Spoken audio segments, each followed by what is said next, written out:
Aanvaarding. Aanvaar waar jy is en waar jou gesondheid is.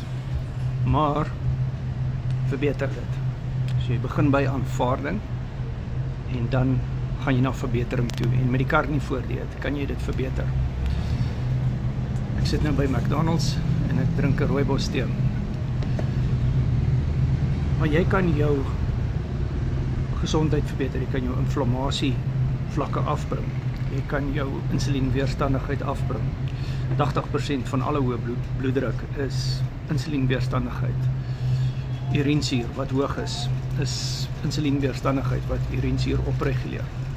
Doen 'n carnivore kettlebell coaching sessie met my en dan stap jy 'n pad met my. Jy het vir 30 dae toegang tot my vir WhatsApp voice notes en teks. Ons het die urinesuur bootcamp gedoen.